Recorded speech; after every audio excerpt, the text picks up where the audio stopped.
Hi guys, this is Andrea. Today we're going to be talking about the position that's all the way at the end of the control room, and that is the audio operator. I often say that the audio mixer is probably the scariest looking board out of all the boards, but trust me, once you kind of sit down and have a good look, you find that it's not all that scary. The audio operator's job is very crucial. Every single show should have an audio operator that is an active participant throughout the entire show. So that means they are, one, figuring out what the needs of the show are, audio-wise. And knowing those needs, they need to select the proper mics and make sure that they have all the audio needs. So that means things like music, or making sure that a pre-recorded video, the sound plays properly. And so they need to make sure that all those things are ready. And then also during the show, they are constantly monitoring and adjusting the levels. All right, so today we're going to talk about how to man the board and to be an active and effective audio operator. So when you are the audio operator, that means you're in charge of every single sound that happens in the show. And here in the studio, there's actually 30 possible sources of sound that you can have in your show. All right? Now, you're never going to use all 30 sources. Don't worry about it. You're really just going to use a handful. All right? I think the most basic, like, two-person talk show at most has 3 or 4 sources of sound that you need to be monitoring at all times. All right? But it is good to know what all of these sources are, so then you can decide which ones you want to use for your show. So what I'm going to do is I'm going to go down the board, talk about each one of these sources and what they're used for, and then you can decide for yourself which sources make sense for your show. All right, so the first ones I'm going to talk about are the wireless mics. So here in the blue, it says WL 1 through 8, all right? So that means we have 8 wireless microphones that you can use for your show. 1 through 6, those ones are wireless lavs, kind of like the one I'm wearing right now. These ones are probably used the most in the studio for your basic sort of talk show program.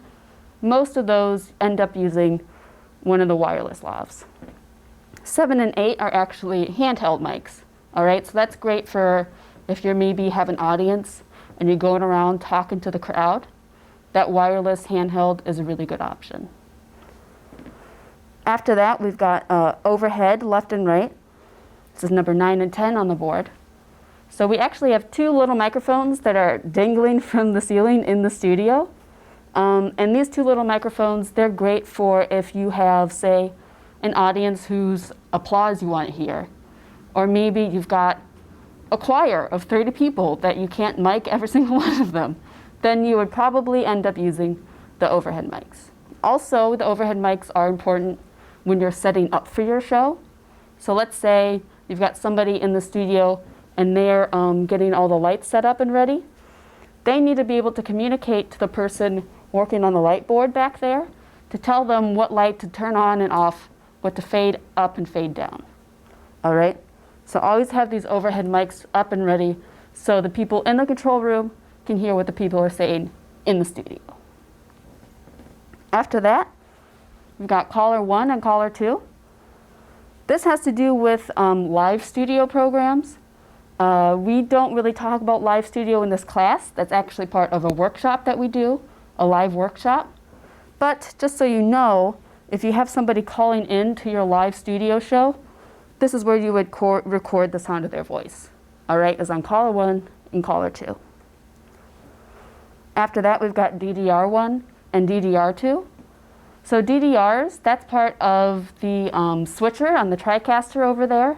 We'll talk about that more in that video. But if you have some sort of video that you have pre-recorded, something that you want to play during your show, and that video has sound with it, then this is where you would bring up that sound so it actually gets recorded onto your show. Same thing with number 15, sound. That's just another input that's actually on the TriCaster. Not used very often, but it is an option. After that, we've got CD left and right, 16 and 17. So we actually do have a CD player here in the control room. And we've got, I think, over 100 CDs in production services that you as a producer are free to use however you like. We've got all the permissions for the music on those CDs, so feel free to play around with that and find a song for your show. After that, we've got 1/4 inch in left and right. So we actually have a audio jack input right over there, and you can use that for your cell phone. So if you have something on your phone that you want to play, you can actually plug it in there. We don't often suggest using it, and that's because, let's say you have something on your phone, but you're also the talent on the show, okay? So then you're leaving your phone out here, and then you're in the studio, and your phone, goes dark, then you'd have to stop the show in order to figure out what the password to your phone is to be able to play the song. So it's not always advised to use the 1/4 inch in, but it is an option. After that, we've got panel left and right. So that panel in, that has to do with the bulkhead out in the studio. So let's say you're connecting something like a laptop as a source, and you have something on your laptop, then you would play it through the panel left and right. Not super common, but does happen from time to time. After that, we've got the stage box, run 1 through 8. So the stage box is also out in the studio. So this is 8 inputs for hardwired mics. So mics that are connected with an XLR cable. So this is great for things like maybe you're miking a band, and you have all the different instruments. The stage box is great for that. We actually also have some, as opposed to wireless lavs, we've got wired lavs, if you want to use those. So that's still a lavalier mic, but it's just connected to the stage box via an XLR.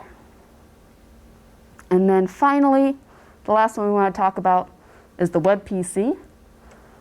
This is what I would suggest if you're bringing in your own music, your own sounds.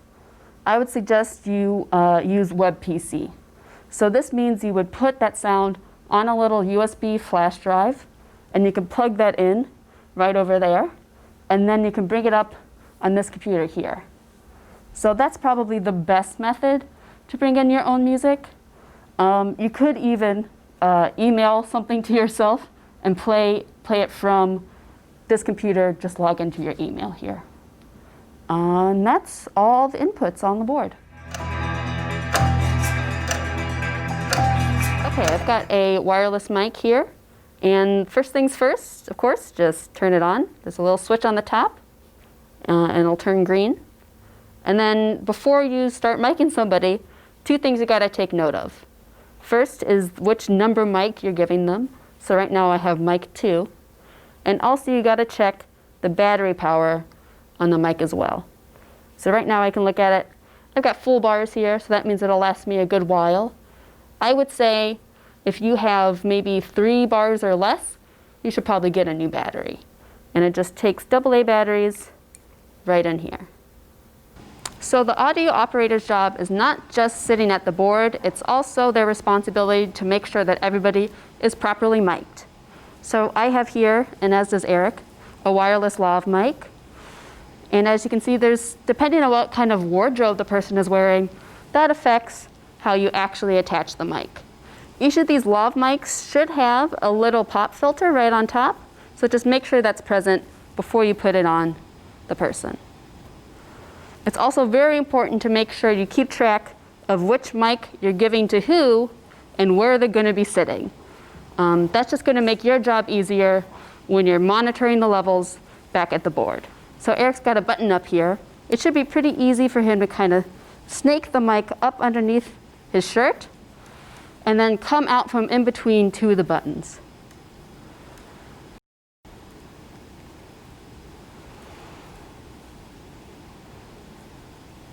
And he wants to have it, you don't want to have the mic up against somebody's chin. You want to have it kind of in the middle of their chest, a little bit away, so that you don't hear the sound of their breathing so heavy, and you don't hear the sound of them maybe swallowing or any of that throat sounds that I don't enjoy. All right, so here we are. So he's got it snaked up in the middle of his shirt, kind of sitting halfway down. And the other thing he has to be aware of is also where he's going to be facing when he's talking. So if he's kind of talking more towards the left, then he should put his mic a little bit more towards the left. If he's facing to the right, he should be more towards the right. If he's going to be switching, then you should just keep it in the center. And those are some things you got to think about when you're properly micing somebody for a shoot.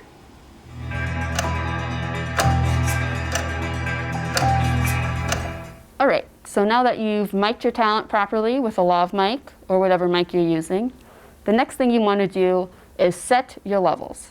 All right?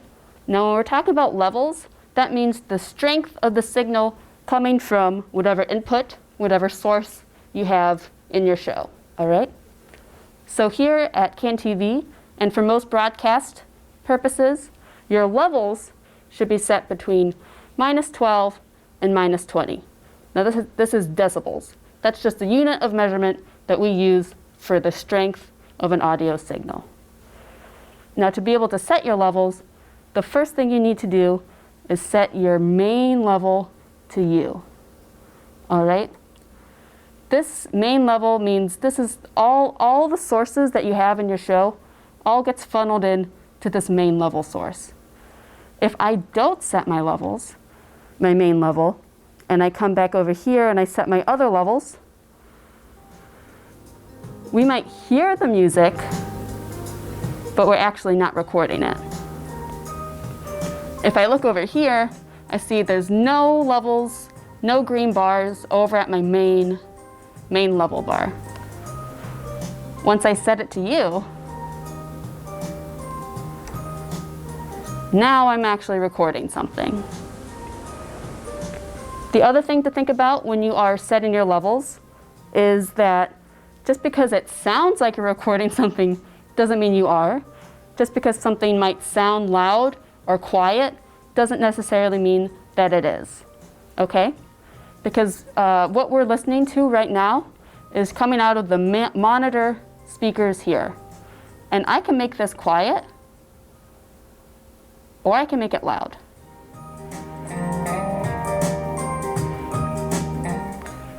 And you'll see, even though I adjusted those levels, or the monitor sound, the levels didn't change. The levels stayed the same.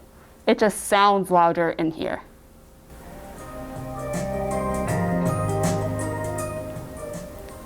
So always be sure when you're monitoring the levels that you're looking at the levels, not just listening to it.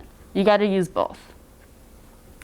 The other thing to know when you're setting your levels is that you also have to ride the levels. So that means if you have somebody out in the studio who's talking, they might talk quietly, and then they might talk louder. So let's see what that sounds like right now.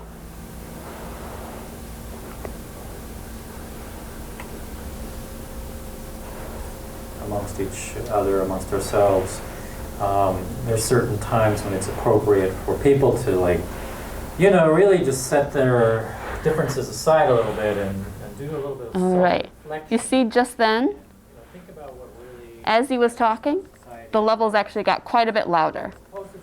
So you've got to really just sit here over at your wireless mic 1 and set it constantly. You should always be watching and adjusting as the show goes on. So you and others and people All right. with different ideas and different. So again, always falling between -12 and -20, right here on the main level. So for each one of these sources, each one of these inputs that you have available, you may notice that you have a couple buttons above that are at your disposal. All right? So these buttons can be used to adjust, mute, or isolate any source that you have coming in on the board. All right? So one reason you might want to do that is when you have maybe multiple sources and you want to be able to set each one properly one at a time. So the first thing I'm going to do, of course, set my main to U. All right. Now over here on wireless mic 1, I'm going to set a level. So yeah, going up and down 18th Street every day, I notice some businesses are closing. And then I've also got somebody on wireless mic 2. Yeah, which ones have you seen that really closed down that you don't like anymore? All right. And it's a little tricky for me to figure out what to set these to right now, because I can kind of hear the person on mic 1, his voice kind of bleeds into mic 2, and it makes it complicated for me to hear what I'm actually recording, who's on what mic. All right? So if I wanted to just hear mic 2, I would mute mic 1. Right now I'm just hearing mic 2, but I still have my level set for mic 1. So now I can adjust it however I like. So now if I mute mic 2, I'm really just hearing and seeing the levels for mic 1.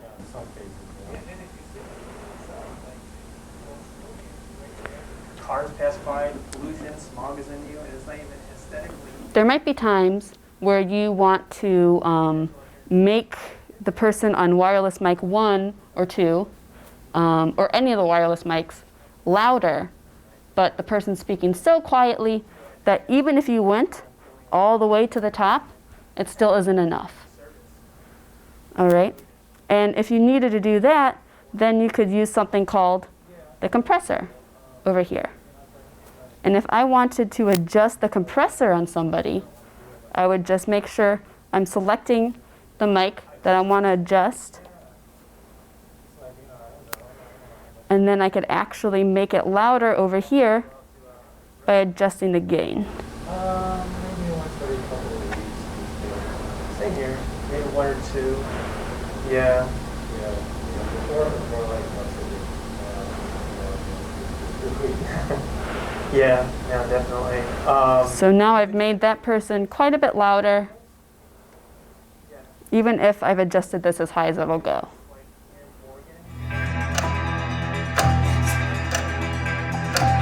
It's really important to make sure that you remember the difference between your levels and the monitors. So here in the control room, we've actually got 2 audio monitors, 2 speakers set up, so you can hear what you're actually recording on the show. However, it's really important to know that just because something might sound good on the speakers doesn't mean it sounds good in your actual recording. Nonetheless, it's important to know how to set the loudness of your speakers, of the control room monitors, or how to use a set of headphones. All right? So let me just go ahead and play some music that we can hear in the studio right now.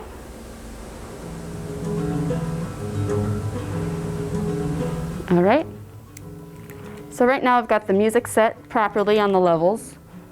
They're falling between -12 and -20. But maybe here in the studio, or in the control room, it's a little too loud. Maybe right now you can't hear me talking over the sound of the music.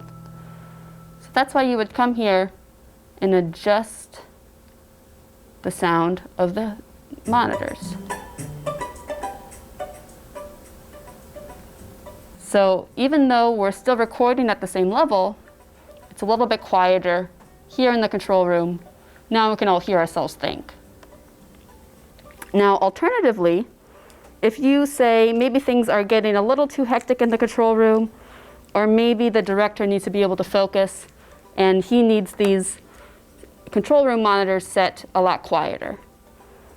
If you still want to be able to hear what's going on, then feel free to use a set of headphones. I'll just plug it in here.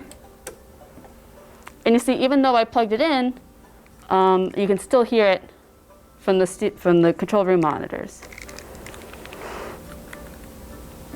So now I can hear it myself on these headphones, and over here where it says phones, I can adjust the volume of my headphones. all right? And again, that doesn't mean I'm recording something louder or quieter. It just doesn't sound as loud to me in my ears right now.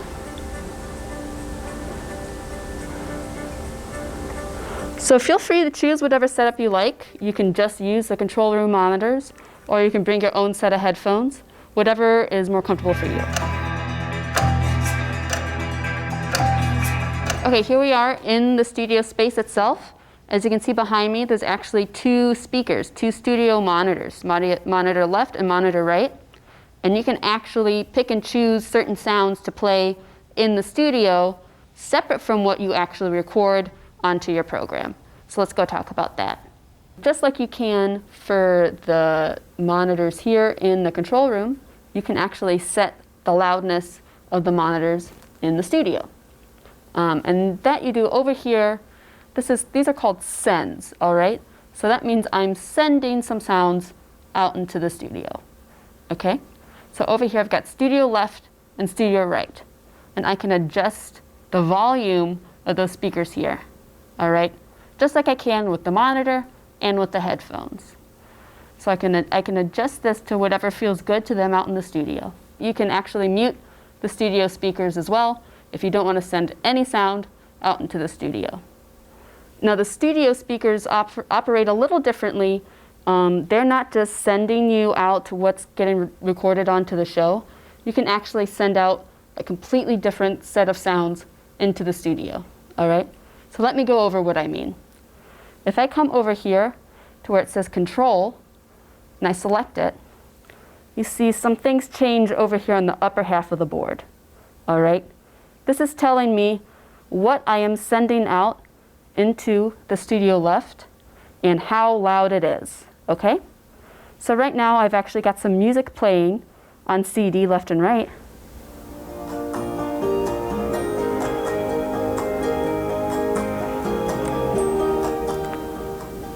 And I can actually send that music out into the studio by adjusting the loudness here. So now I'm sending a pretty strong signal into the left studio speaker. And then I could do the same with the right speaker. Okay, under here where it says control, I hit the mix pan button, and I can actually send music out to the right side and adjust it how I like. Okay? And now I'll mute both. All right, so one of the benefits of being able to send different sounds out into the studio instead of what just the show is recording is it might get distracting for the talent out in the studio to say, hear the sound of their own voice, or maybe they don't really need to hear what's getting played back on DDR1 while they're trying to host the show. All right, so just keep in mind that what you're sending out into the studio is not the same thing as what's getting recorded onto the board. So always be sure to check what's getting sent out there to make sure it's actually what you want. Sometimes when you come into the studio and there was maybe a crew that was here before you, and their show is going to be completely different from how you did your show.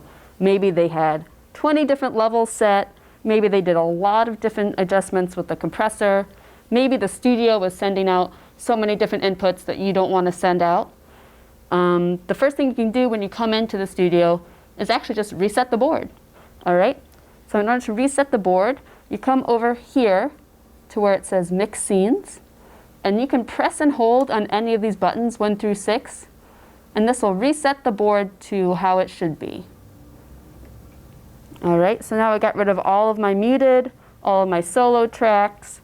It reset what's getting sent out into the studio, all right? And it kind of adjusts everything to a nice neutral level, so now you can start setting your levels for your show. All right, so that's all we got here over on the audio mixer. Hopefully things don't look quite as scary maybe as they did before, but always remember it's important to be an active listener when you're the audio operator. You're always going to be watching those levels and adjusting them throughout the entire show. And if you do that, then you should have no problems. All right, thanks.